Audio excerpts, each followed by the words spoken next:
Hi, I'm Ian. And I'm Jason. And this is Ghosts and Bears, the only podcast where we bring you the actual ghosts with the actual stories from actual bears. On this episode of Ghosts and Bears, Jason's back. Yay! And we're going time traveling. Or are we? Time slips or just ghostly reappearances? We'll figure it out on this episode of Ghosts and Bears.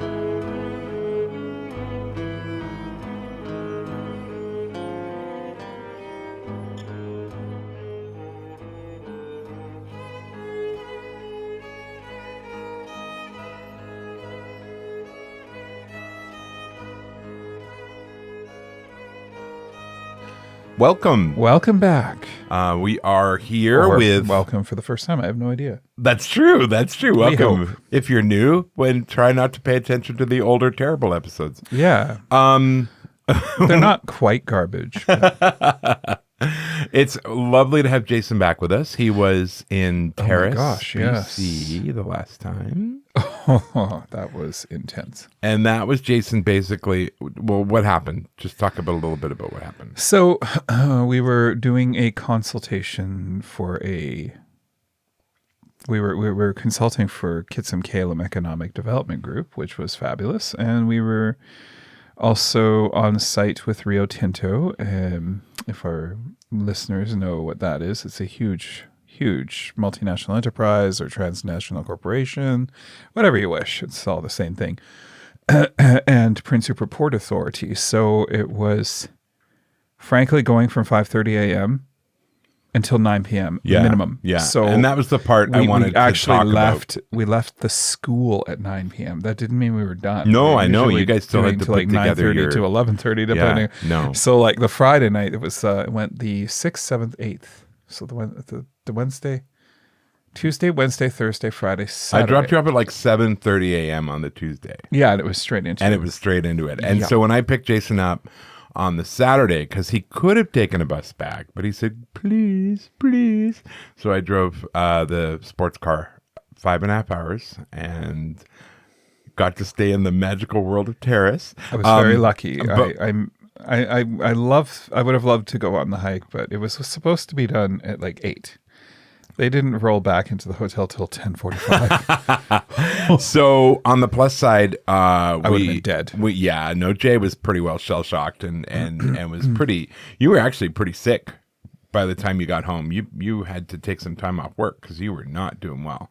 So no, I got sick from food on Thursday. That didn't help. No, and you were already run down. So, Jay had to recover quite a bit. Long COVID symptoms. Yep. I took 2 weeks off of work. It was a mess. Yeah, but I'm down 12 pounds, so that's good. There you go. I am seeing a specialist. I guess the COVID and the food poisoning accelerated my situation for blood draws, and that caused my family doctor to refer me to a specialist, and I've already spoken to the specialist, and he is concerned with those blood draws too. But we're already on it. Yeah, we are. We're working on it. We changed a lot of stuff, and it's good. It's all good. And what else have we been up to? Yeah. Oh God. We have moved. Purging the house. We have purged our home. We had a big garage sale, and we gave a ton of stuff away to the Hospice Society. The Hospice Society store. Yeah. And we sold a couple of scooters. We sold our trailer. Yes. We sold a bunch of stuff. And as a result of all that kind of moving around and purging of stuff, we were able to give Jason something that he desperately needed, but I didn't realize how desperately he needed it. He was saying how he can't focus during his workday. And I'm like, well, I can, but no. But I was like, well, just shut your door. I just shut my door. And you said, I don't have a door. I literally have been working in the dining room for months. Yeah. Since my promotion. And so it meant he had to, it meant he had to clear out every time we're going to sit down for dinner. So annoying. So I'd set up my workstation, and I'd be at that all day at the dining room table, and then tear that down for dinner and have to put all this crap away, and then you'd set up again afterwards for an MBA meeting. MBA stuff. So it was so silly. Gosh. And the problem is, originally, like, Jay's desk was in the same room as mine. We had a joint office, and we thought that would work just fine. No, because my job is literally talking to people all day. And then you've got tons of meetings all day. Yeah, so we'd be talking over each other. there's no way. So We have now my office cleared downstairs. out the downstairs second It's been bedroom. amazing. And we've turned it into an office. So now we both have our own offices. Because it feels nice. And then we have the gym downstairs. Yes. In the dining room of the suite. Finally, Mom's suite is up and running. The It's kitchen is taken almost done. 9 months to get it. And we're just getting ready to start the upstairs. So the gym is actually usable. So like today is the first day back for me for work. And I used the gym on all of my breaks. Which is awesome. And then in the living room of the suite, we set up a home theater. Yeah. And then we moved the futon into the empty space in my office left by Jason's desk. So now we have a guest room. It's a guest room ready to go. Ready to go. 'Cause we miss having friends. We do. And so we were at the Bay and we were looking at some high-end furniture, and we did buy some because we're like, oh, this is stunning, and it's plain and simple. But we were going to move the couch and chair that I got a few years ago. Yeah, when I moved in. I got them from Scan Design. Yeah, so stunning. Yeah, really nice. Downstairs, and then Bryce has been very helpful with the purging and cleaning, and he really, really wanted to get the couch downstairs, and they just sat in the recliner for a few minutes. He's like, "Let's go," and I said, "No. I'm assessing the space. I don't think having the couch and the love seat in the theater room downstairs would work, be, and it would nice. Yeah, it wouldn't work. It would feel crowded. Yeah. So I phoned up the Bay and canceled the order. Yeah. Because we can leave we're good to go. The couch upstairs and love seat downstairs. So it's very simple. nice to have the house finally start feeling like a home. Like a home. And we all have a place. Yeah. Yeah, because Jason really was like living like a vagrant in the dining room, having to, and of course all of his office stuff is in there, right? Like even when he it was all on the cabinet and stuff. So yeah, no, it's good. It's good. It's nice.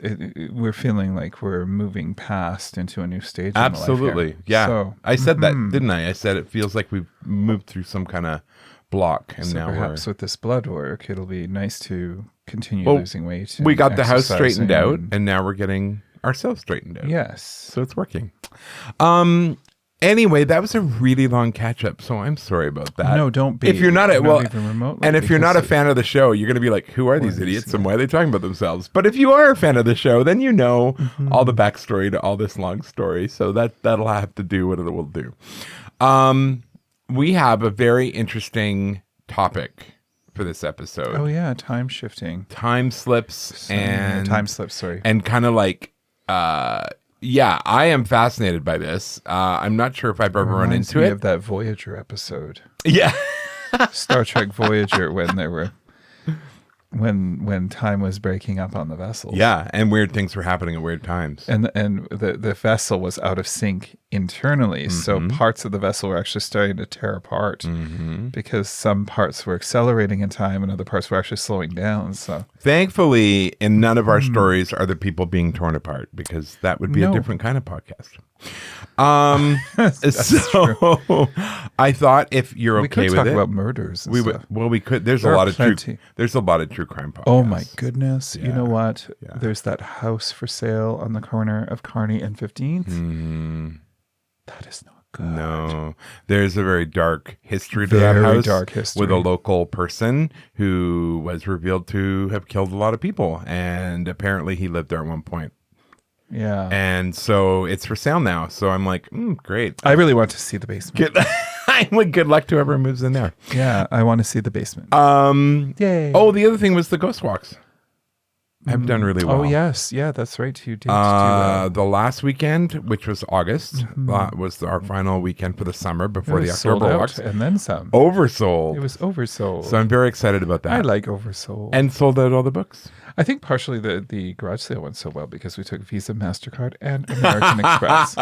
He's saying that because I have a score device so that you can buy books or whatever with a credit card. And so Jay's big idea was, let's use it for the garage sale. And we did. Yeah, it worked. It totally worked. He was surprised that our fancy new Yamaha bikes went. I didn't think those would go.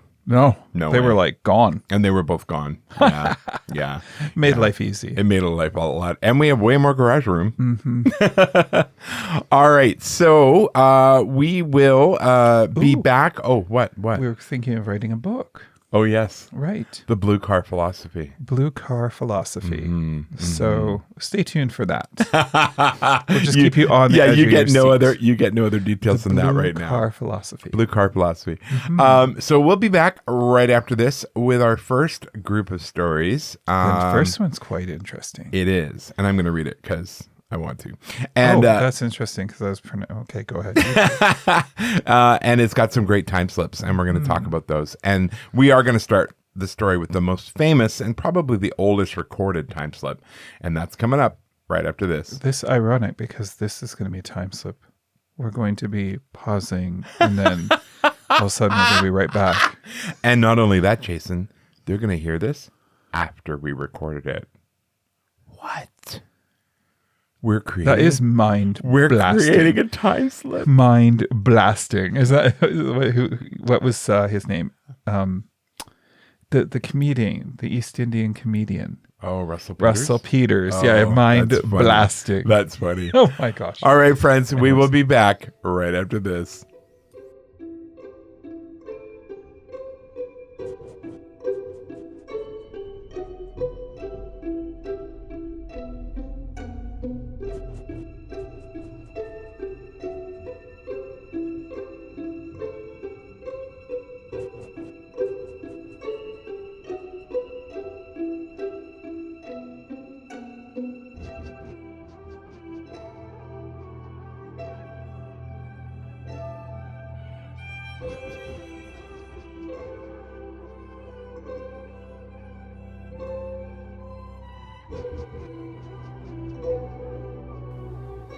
And we're back. Apparently we're back. That was the coolest time slip ever. I know. It was That's weird. really weird. I know. We're living in it. We're recording now and someone will listen in the future. What? But then we will be talking We're a in that voice from future. the past? That's almost a paradox. All right. So this first one, if you know anything about time slips, you will have heard of this particular story. And it's called the Moberly Jourdain Incident. In 1911, Moberly and Jourdain published a book entitled An Adventure under the names of Elizabeth Morrison and Francis Lamont. The book describes a visit made to the Petit Trianon, a small chateau on the grounds of the Palace of Versailles, where they claimed to have seen the gardens as they'd been in the late 18th century, as well as ghosts, including Marie Antoinette and others. Their story caused a sensation and was subject to much ridicule, which is exactly why they published under a pseudonym. Of course. Yeah, everyone thought they were Smart. crackpots. Now, here's the deal. They were not crackpots. Charlotte Ann Moberly, born in 1846, was the 10th of 15 children. That's a lot. That is a lot. She came from a professional background. Her father, George Moberly, was the headmaster of Winchester College and later Bishop of Salisbury, so kind of a big deal. In 1886, Moberly became the first principal of a hall of residence for young women, St. Hugh's College in Oxford. It became apparent that Moberly needed someone to help run the college, and Jourdain was asked to become Moberly's assistant. So Moberly was like educated. Yes. And a woman who knew what she was doing. Eleanor Jourdain, born in 1863, was the eldest of 10 children. Her father, the Reverend Francis Jourdain, was the vicar of Ashbourne in Derbyshire. Derbyshire. Do not do not do that to a British person. Shire. Derbyshire. Derbyshire. She was the sister of art historian Margaret Jourdain and mathematician Philip Jourdain. She went to school in Manchester, unlike most girls of her time who would have been educated at home. Oh my God. What? That's that meme I sent. Isn't that funny? Oh, the Worcestershire. No. The meme. So mathematicians. So remember that meme I sent? It's like, oh my God, doctor, my friend's dying, help. And he's like, I'm a doctor of math. And he's like, you have to help him. He's dying. Oh, he's dead. -1. So sick. -1. Anyway, sorry. back Things to that pop in an autistic brain. Yeah, this is what happens when you have a podcast with an autistic guy. And Derbyshire. No. Okay. Jourdain was also the author of several textbooks. She ran a school of her own, and after the incident became the vice principal of St. Hugh's College. Before Jourdain was appointed, it was decided that the two women should get to know one another better. Jourdain owned an apartment in Paris where she tutored English children, and so Moberly went to stay with her. Were they lesbians? Oh, stop it already. I was wondering. Well, maybe they were. Good on them. Oh, like the place out here. The place that's north of Salmon Valley. Oh, Huber. Hubble Homestead. Hubble Homestead. Yeah. I was casually okay. So now we're just wrecking the flow of this. Sorry, Anyway, let's just keep reading. Once we start reading the stories, we'll shut up. We just gave you the background. Anyway, there's this place here called Hubble Homestead. And I picked up a brochure for it when we first moved here, and I'm just casually reading about it. It's very haunted. And I really want to go there. Anyway, it said the first one was these two guys started the first farm together, and I'm like, well, that's interesting. And then later on, these other two guys came and joined them on the other end of the lake, and they built a farm matching these other guys. And I'm like, oh my God, did Prince George have its first secret gay commune? Like, what was that? I think it was a bed and breakfast too. Yeah. Yes. Probably. Oh, yeah. weird. They just made the most darling scones. So I was just reading this, but yeah. I was thinking maybe they're lesbians. Maybe. Well, good on them. Now here's the claims. Moberly and Jourdain recounted that they had decided to visit the Palace of Versailles as part of several trips around Paris, detailing how on 10th of August 1901 they traveled by train to Versailles. They remembered not thinking much of the palace after touring it, so they said they decided to walk through the gardens to the Petit Trianon. Upon reaching the Grand Trianon, they found it was closed to the public. They recollected traveling with a Baedeker guidebook, but they said they became lost after missing the turn for the main avenue, Allée des Deux Trianons, and entered a lane where they bypassed their destination. Moberly reported that she noticed a woman shaking a white cloth out of a window, while Jourdain recalled noticing an old deserted farmhouse, outside of which was an old plow. At this point, they described a feeling of oppression and dreariness coming over them, after which men who they thought looked like palace gardeners told them to go straight on. Moberly described the men as very dignified officials, dressed in long grayish-green coats with small three-cornered hats. Jourdain recalled that she noticed a cottage with a woman holding out a jug to a girl in the doorway. Describing it as a tableau vivant, a living picture, much like Madame Tussaud's waxworks, Moberly did not observe the cottage, but remembered that she did feel the atmosphere change. She wrote, "Everything suddenly looked unnatural, therefore unpleasant. Even the trees seemed to become flat and lifeless, like wood worked into tapestry. There were no effects of light and shade, and no wind stirred the trees." The Comte de Vanderil was later suggested as a candidate for the man with the marked face allegedly seen by Moberly and Jourdain. They reported reaching the edge of the wood, close to the Temple de la Mort, and coming across a man seated beside a garden kiosk wearing a cloak and a large shady hat. According to Moberly, his appearance was, quote, most repulsive, its expression odious, his complexion was dark and rough, end quote. Wow, she didn't hold back, did she? No. The expression was evil and yet unseeing, and though I did not feel that he was looking particularly at us, I felt a repugnance to going past him.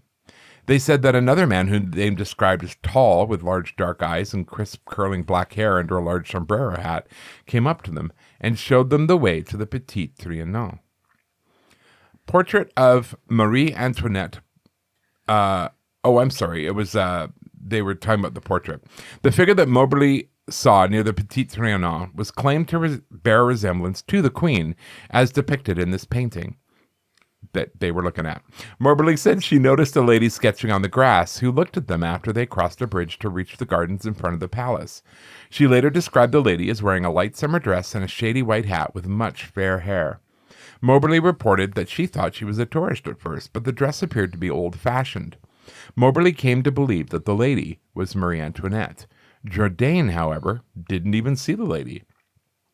At their return to the palace, they reported that they were directed round to the entrance and joined a party of other visitors.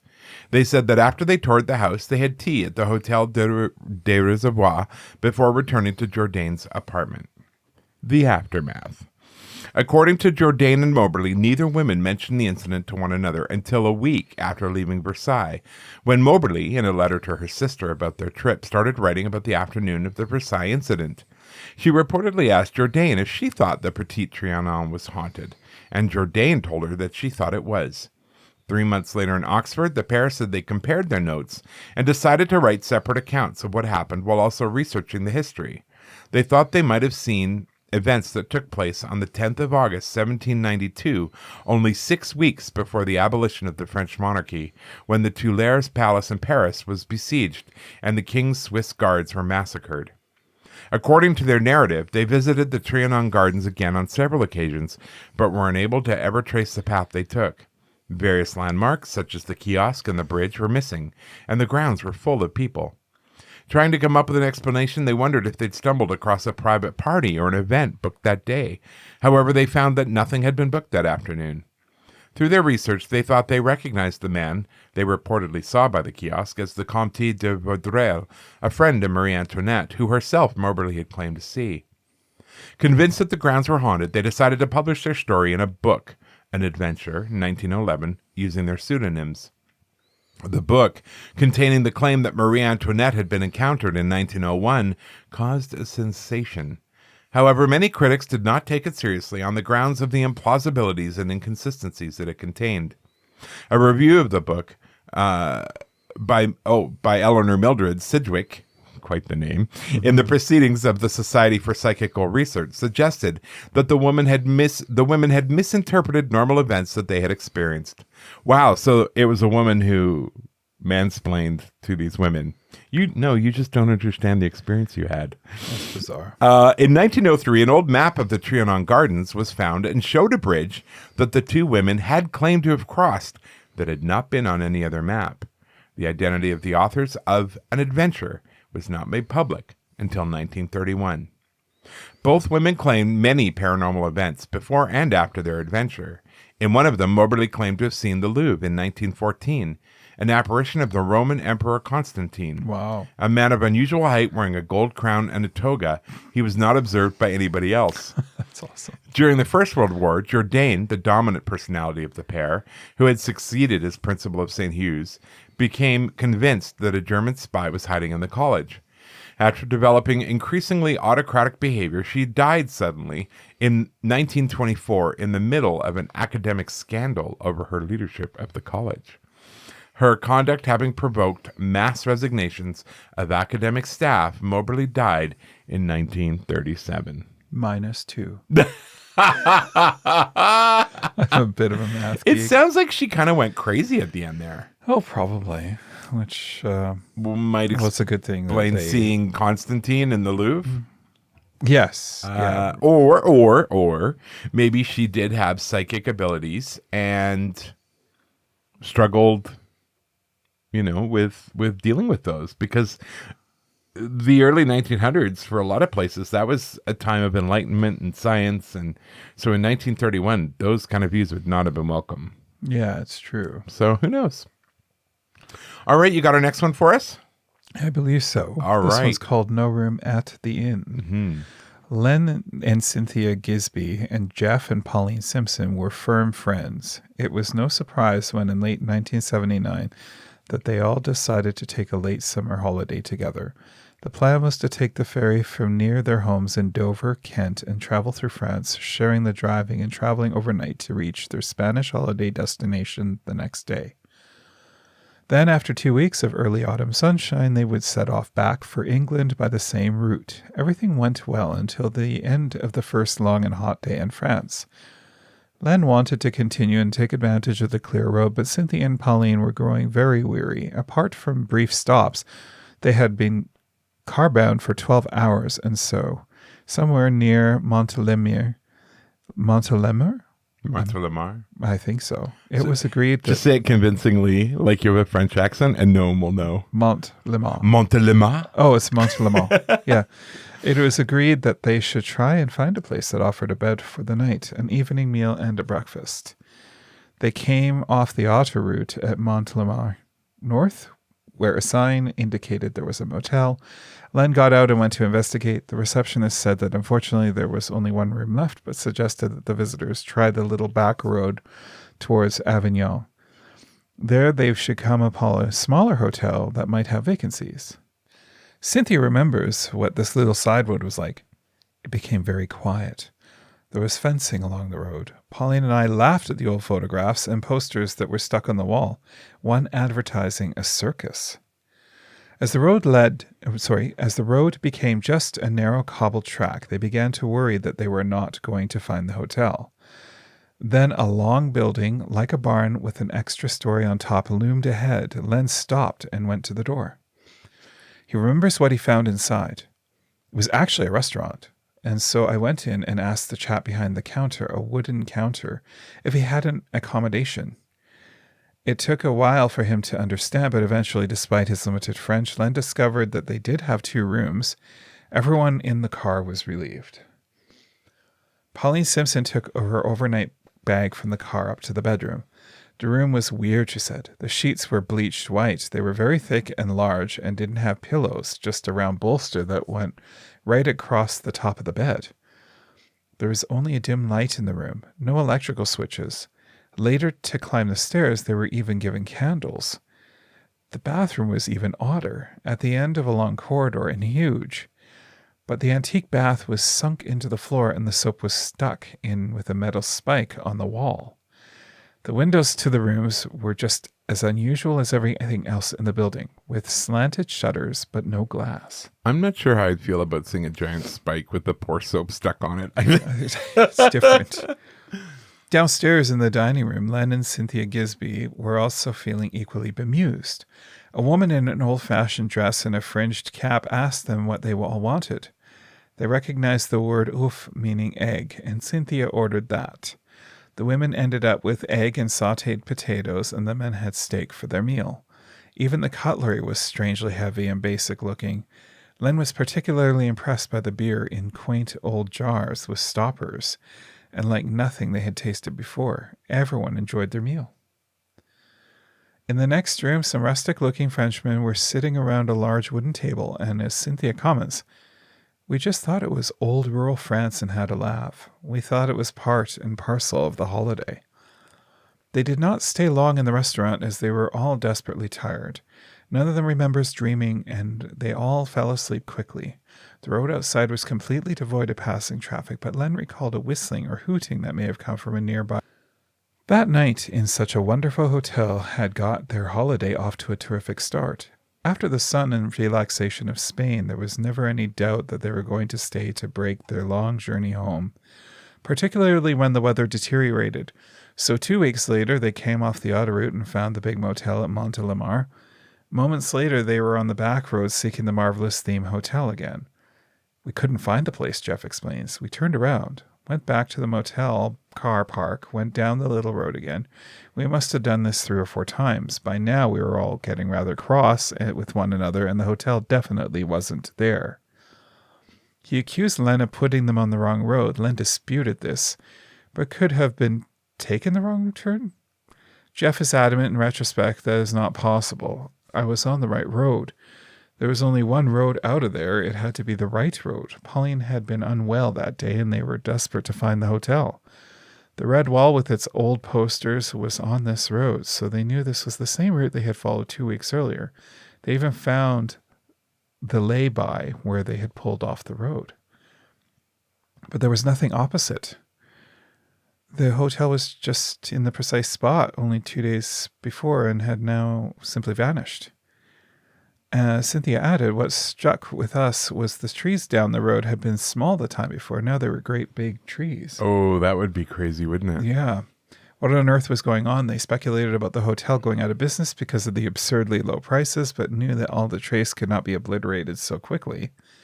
They were forced to drive into Lyon, yeah. to stay the night, where they ate only a sandwich, and the bill came to 247 francs, 13 times what they had paid at the disappearing hotel. Wow.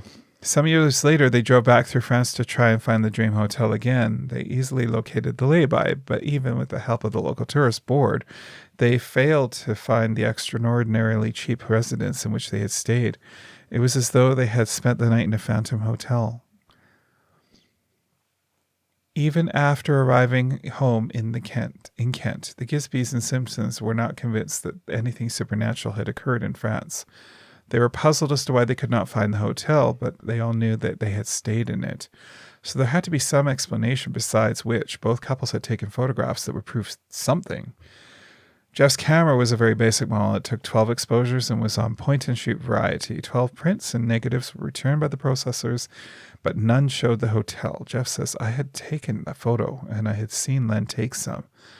I knew I should have had the hotel on the roll of film that was developed. It wasn't there.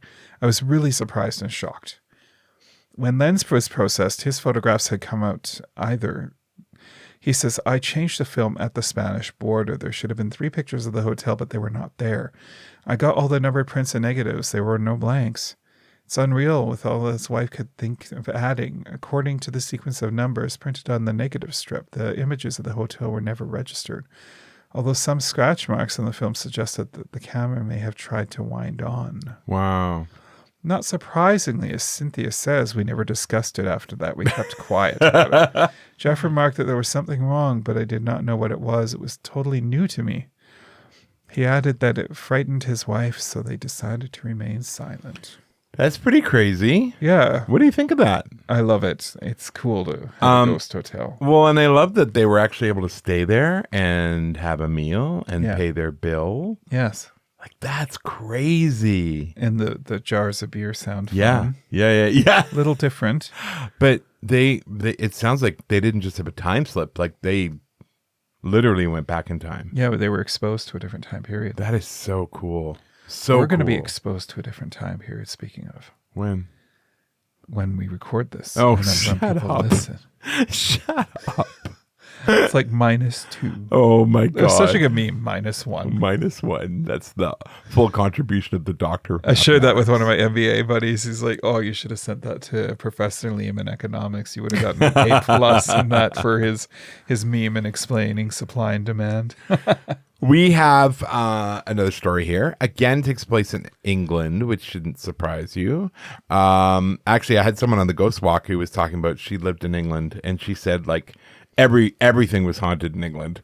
People's garden sheds had ghosts in them because it's just such an old, richly historied country. And yeah, that's kind of true. And they basically pillaged the entire planet. Okay, it wasn't just the British, the French, the Dutch, Yeah, the Dutch. the Spanish. Mm-hmm. The Spanish. The Spanish were really bad. I know. Isn't that interesting? England doesn't have an Inquisition named after it. No. All right. Not that I'm defending colonialism. Please don't get me wrong. It's sick and wrong. All right. This one is in Suffolk. On a bright, crisp Sunday morning in autumn 1957, 3 trainee soldiers walked into the village of Kersey and suddenly found themselves in medieval England. As Andrew Mackenzie explains, one of them, William Lang, who was a keen observer of the countryside, was also certain that the trees and grass changed to the colors of spring during the time slip. As they approached Kersey from the countryside, the 3 soldiers could see the church with its tower on the hill, and they could hear the bells ringing. About 100 yards from the church, the bells abruptly cut out, and there was a general unnatural silence, with not a single bird call or breath of wind. Houses looked extremely ancient, and there were no people, no TV aerials, telegraph wires, or street lamps. Wow. At the stream, there were white ducks, but they were, Lang stated, so quiet and lifeless as to almost appear like decoys. Through the tiny cottage windows, the boys saw no sign of life or habitation, save in what appeared to be a butcher's shop. Here there were 3 skinned ox carcasses, green with age, surrounded by cobwebs. Wow. Ew. As they squatted by a bridge over the stream, the soldiers' sense of eerie sadness shifted to a sense of outright evil, as though they were surrounded by hostile watchers. After about 25 minutes in this ghost village, they accordingly took to their heels and could suddenly hear the church bells once more and see smoke rising from chimneys where there had been none. Modern images of the church suggest that it simply could not have disappeared from sight. This may indicate that the soldiers had slipped back some way before the 12th century when it was built. Wow. Wow. And the three of them experienced it together. Yeah, no kidding. So That'd that's be kind so of cool to see. Yeah. All right. So there's another story here from England. Let's see if you can get through it without massacring any British words. Oh, like Derbyshire. Stop it. Derbyshire. Just The Shire. move forward. For some reason, both Suffolk and Liverpool seem to have produced unusually high number of reported time slips. As Carl Grove tells it, on Saturday 7 July 1996, an off-duty policeman named Frank was planning to go to Dillon's bookshop to meet his wife. On his way there, he was nearly hit by a small 1950s type van with the Caplins on the side. The van driver actually sounded the horn at him as this occurred. Frank realized that he was in a road, whereas in 1996, that section of Bold Street would have been pedestrianized. Across the road, Dillon had turned into crisps, and people had dressed... Oh, Crips. Yeah, Crips, my bad. Dillon's had turned into Crips, and people were dressed in 1940s and 50s style clothing. He was following a girl in modern clothing into the shop, noticing the modern brand name on her handbag as he did so. The shop then turned back into Dillon's. The girl was so confused and complained to Frank. This case is interesting for several reasons. Police officers are trained to be observant and unfanciful. The female witness also saw that Frank saw that there was a clear interaction between 1940s or 50s van driver and our police officer. Fourthly, after the case was aired on a live radio show by Tom Slemon, people called in to confirm that Dillon's had been Crips in the 50s and that there was a local Kaplan's firm around there also. And this turned into a big response from the others reporting similar experiences centered on Bold Street. Interesting. So the police Crips. Yeah. So the police officer and this random civilian had the same experience walking into the store. Yes. That's wild. I decided to butcher something else. Yeah, thank you for that. So there was a street in Victoria over by Hillside Mall. And it was said if you went there at a certain time of night in certain time of year or something like that, you'd be driving along and all of a sudden you would be on that street back in 1910. North Derry? I think it was around North Derry, yeah. It has to be around North Derry. And it was really interesting because it really got quite popular because so many people had experienced it. Wow. And it's very creepy feeling. I swear I've had that experience on North Derry. Really? You had that weird kind of out of time? When I was driving the cabriolet. Oh, okay. Way, way, way back when. Yeah, yes, yeah. But I just ignored it. Yeah. Well, what are you going to do? Well, it happened late at night. Yeah. 11:30, roughly 12 o'clock. Yeah, that makes and sense. It was pouring rain. Yeah. So I thought it was just an optical illusion through the front windshield. Wild. And I did not like driving my cabriolet in the rain. No.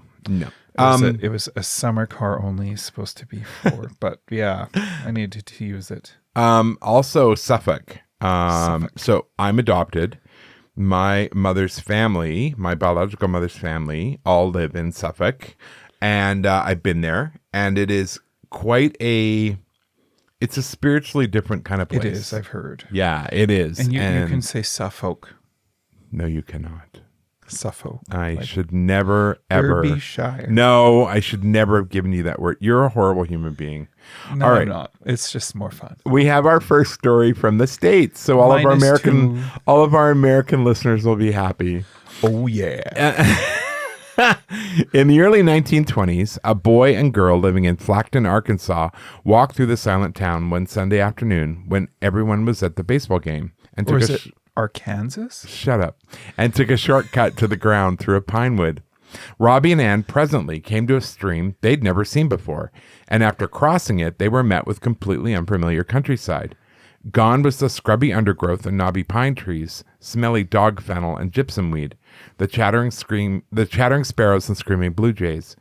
Along with the strange silence reported by these soldiers in 1957, the pair also felt a kind of a dreamy languor as they walked on, hand in hand. All the vegetation looked different, whilst ferns were dozens of times larger than the ones they usually saw in the bogs. On reaching a small rise, they saw off in the distance the ball diamond and their friends. They could hear voices from the game, but these voices sounded tinny and disembodied. Anne and Robbie watched the game until it ended and presently recrossed the unfamiliar stream. When they looked back, the dream world had vanished. Notice that there, those within, seems to be a time slip, are also looking forward into the expected scenery of their own time. Wow. So who knows? Who knows what they saw? I mean, that's pretty crazy. Yeah. These are much shorter. Oh, I know. They're easier to They're read, like too. Toot Sweet. I knew you'd like that. All right, we got another British one. Go for it. 5 Lost Hours. Oh, cool. Is there anything I can hack up here? In her book, Time Storms, Jenny Randall gives the 1973 account of Paul, then 21 years old. At around 2 a.m., he was driving home from a dance, passing through the English Midlands village of Little Houghton. Houghton. He had drunk very little, knowing he had a long drive home. Smart boy. Maybe. Just after passing the church clock, he lost all sense of time and presently found himself on foot at Brougham, many miles away. His car was gone. He was soaking wet, though it was not raining. Okay, so he just got so drunk he had a blackout. And it was 7 a.m. A friend helped him find his car, which was now a muddy field near Turvey. Well, isn't that interesting? About 15 minutes drive from Little Houghton.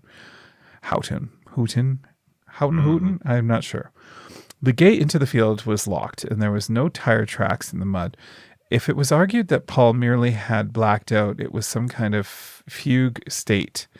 The location of the car in absence of any accident would remain very difficult to explain.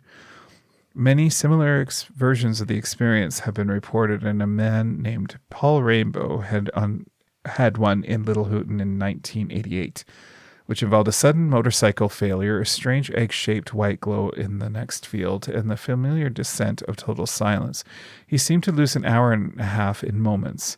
We are clearly in some very strange territory, but in both cases, the witnesses effectively traveled forward in time. All right, so what do we think of that? Are we thinking they...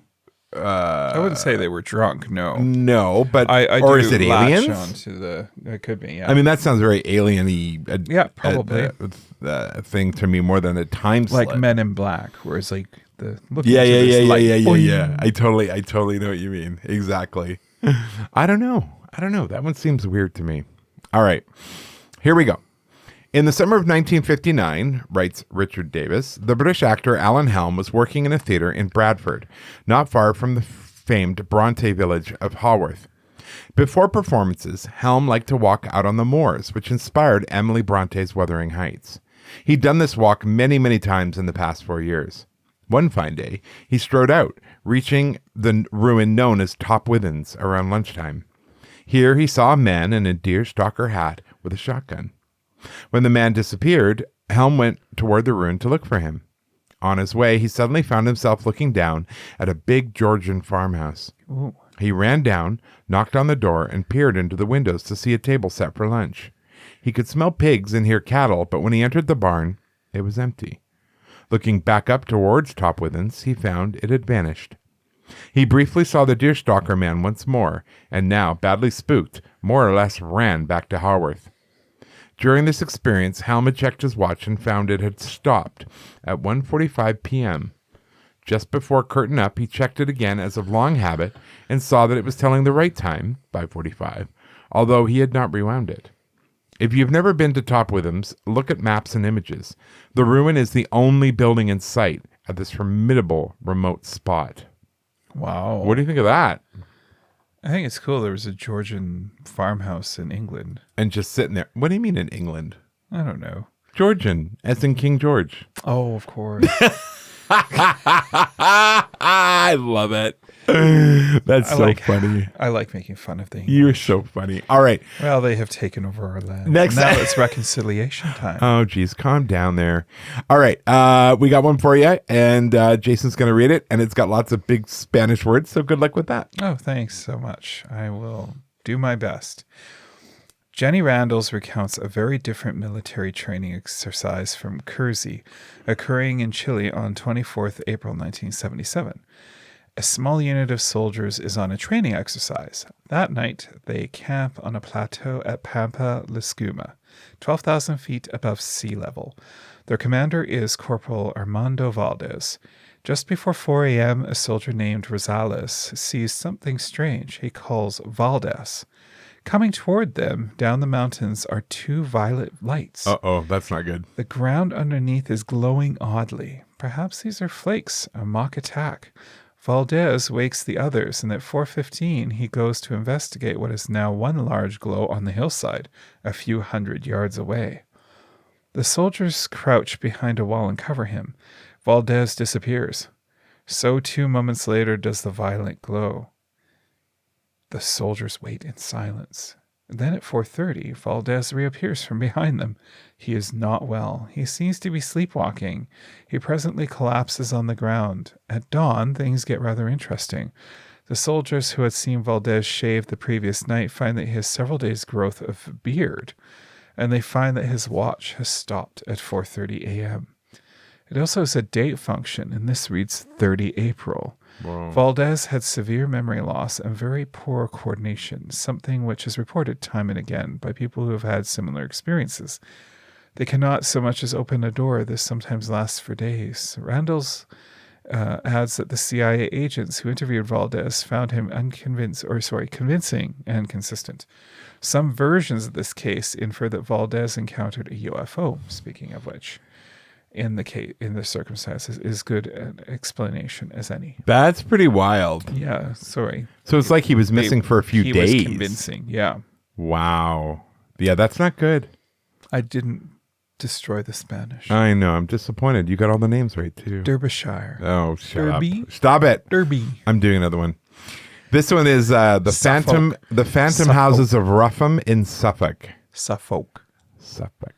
It's spelled folk. Back in Suffolk, Andrew Mackenzie reprints the account of Miss Ruth Wynne. It's like lazy. Stop it. Suffolk? Teacher. Stop it. A teacher who in October 1926 took a walk towards the next village, Bradfield St. George. I love the village names in England. They're so bonkers. With a female pupil. Quite close to Bradfield's church, they came upon the high walls and wrought iron gates of a grand Georgian house.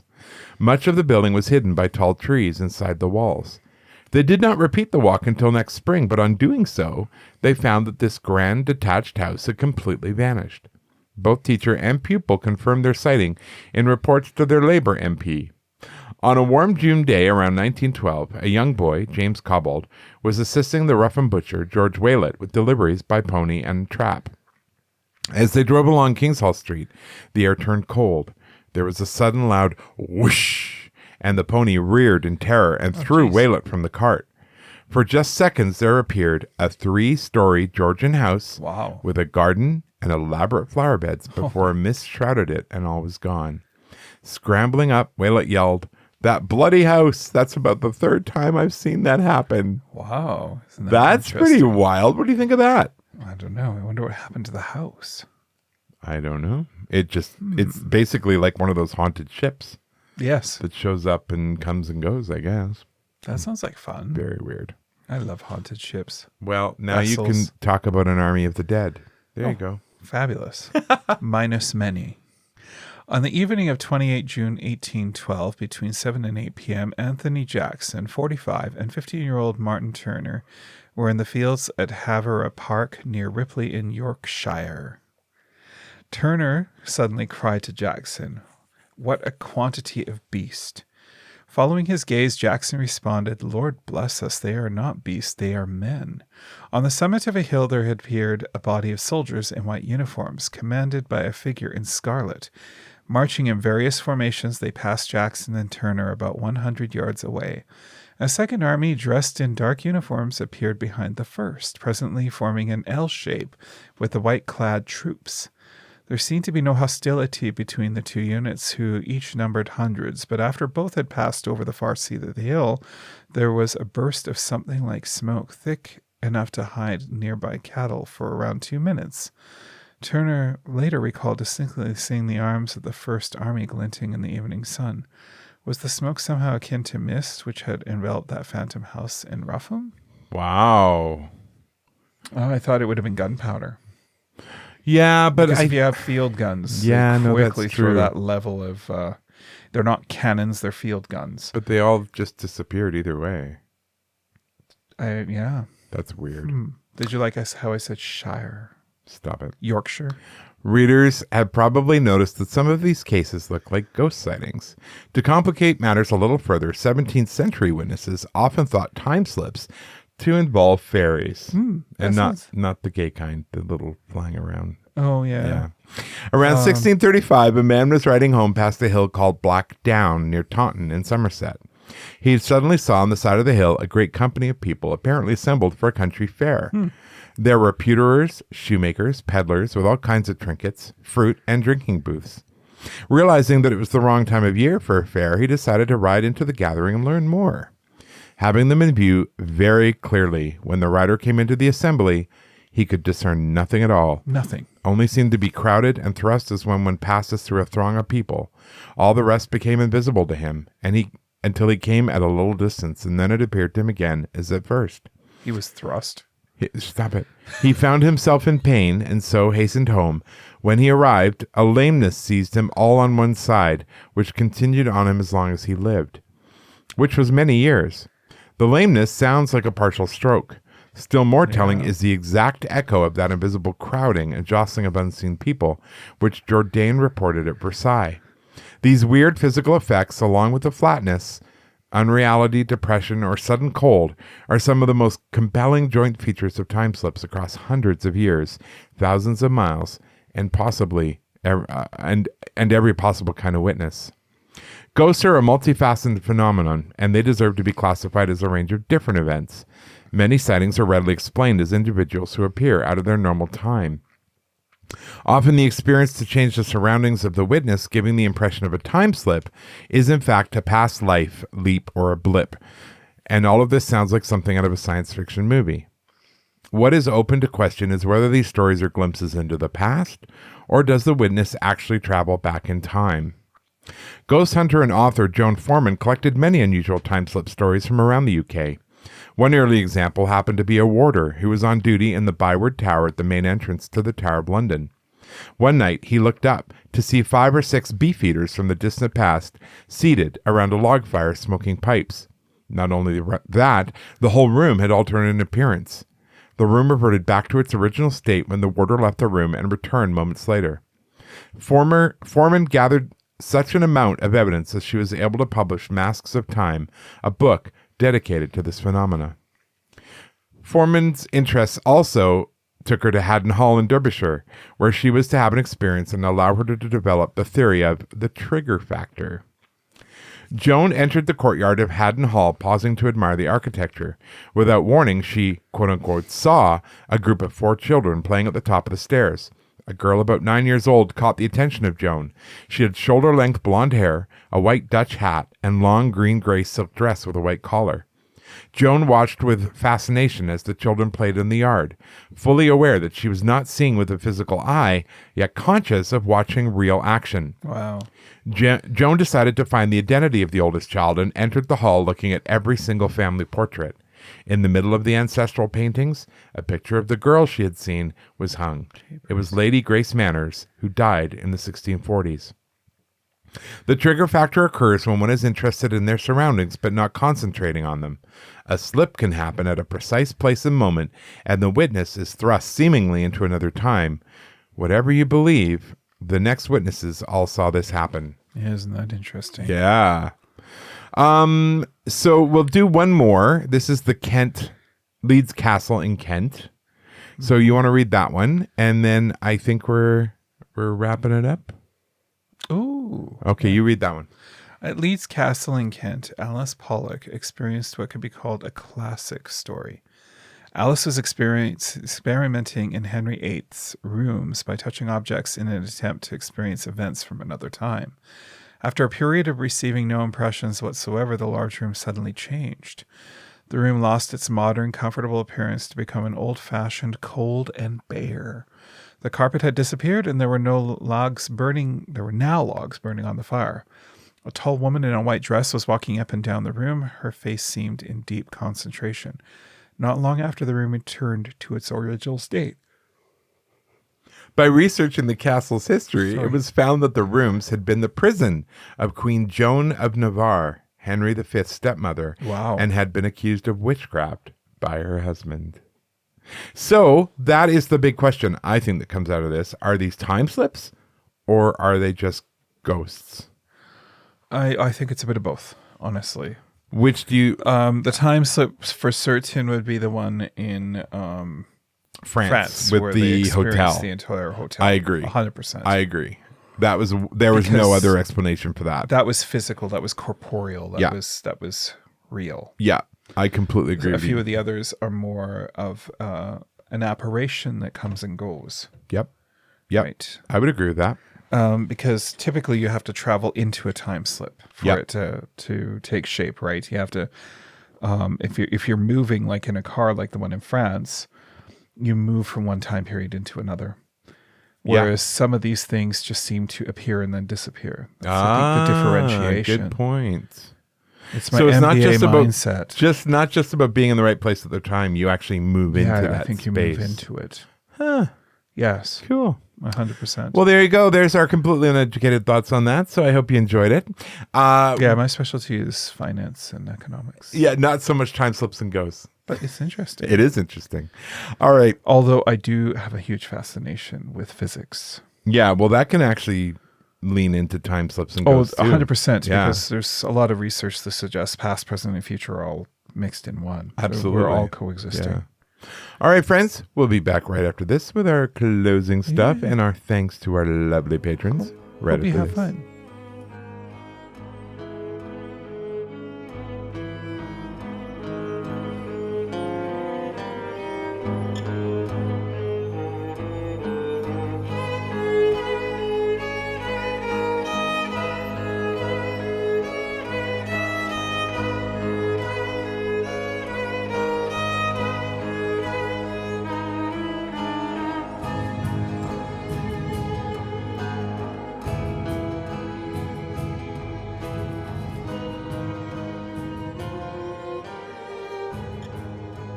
And we're back. We are back.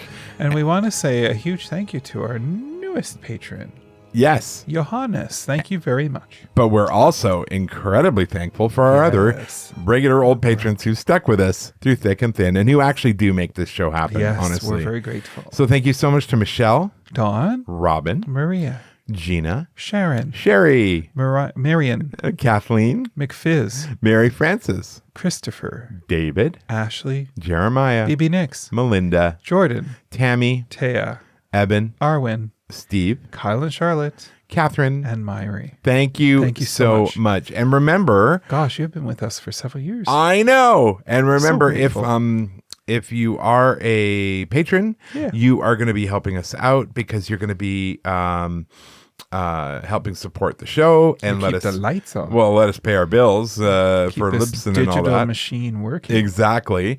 And also, you're going to be able to get like t-shirts and mugs and stickers. The merch. And, I love merch. And that Although comes as we're a clearing thank out you a gift. lot of merch. Yeah.